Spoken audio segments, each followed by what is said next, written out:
This is the Great Ocean Road in Australia. It's renowned as being one of the most spectacular driving routes in the world, as it hugs the contours of Victoria's southwest coast. But it's not just the views that are breathtaking. This part of the world is teeming with wildlife and offers the unforgettable chance to see all kinds of animals in their natural habitat. I've come to the Great Ocean Eco Lodge set in the grounds of the Cape Otway Centre for Conservation Ecology. It's nestled in the rainforest just in from Apollo Bay, where owners Shane and Lizzie are about to introduce me to some real Aussie wildlife. So the lodge was initially started up by myself and my wife. So we just had a passion for the Australian environment and for the wildlife within it. So the Eco Lodge is passive solar design, so it's built with the right angles with the sun and the north facing aspects. And we've got solar power, wastewater treatment plants, heat our water through solar hot water systems. And with the guests, being able to dine with local produce, highlighting local produce and growing a lot of the produce in our gardens here as well. So it's quite a unique experience and we're very proud of it. The Marsupial Nursery is where injured wildlife come and recuperate under Lizzie's careful watch. We operate a 24-hour wildlife shelter and have injured and orphaned and ill animals coming to us from all around the region.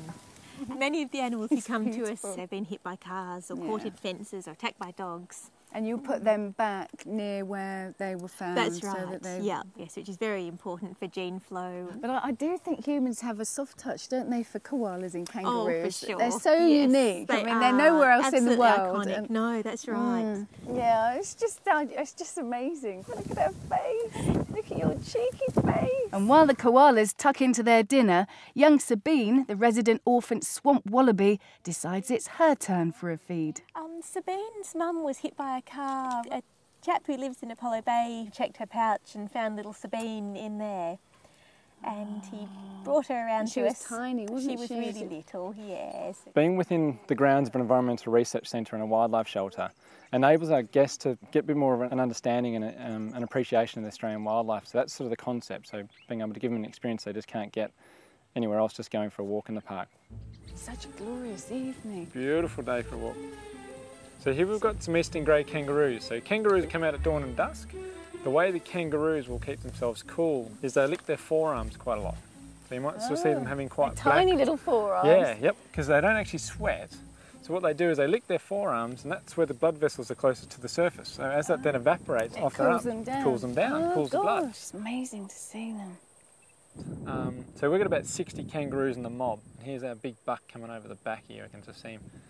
The buck tends to hang around the females. So they're not monogamous then? The buck sort of sees to everyone, doesn't he? Yeah, he does, yeah. Okay. Yeah. And then you'll get another 4 or 5 other boys hanging around behind, just hoping that he might just get distracted and go off, and then they can come in and breed. So I should go and have a word with those girls, I think. Right, yeah.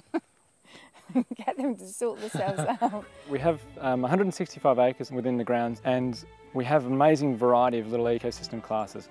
That tends to have quite a wide diversity of animals and flora as well. So this is where we're going to now start spotting koalas. So we've got one, he's actually broken the rules a little bit. He's actually up in the messmate over here. You just sort of see him behind. I can see him, yeah. There's another one, looks like another little one up the top there, right at the top of the manna gum. There's a bit of a dark clump. You initially think, oh, that might be a clump of leaves, but that's a koala right at the top there as well.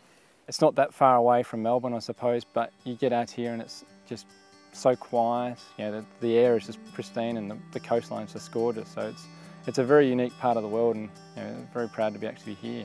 So it's back to the lodge for a home-cooked meal courtesy of Shane and Lizzie's bountiful kitchen garden, and a chance to admire nature's final performance of the evening, a spectacular sunset, a perfect finish to a perfect day.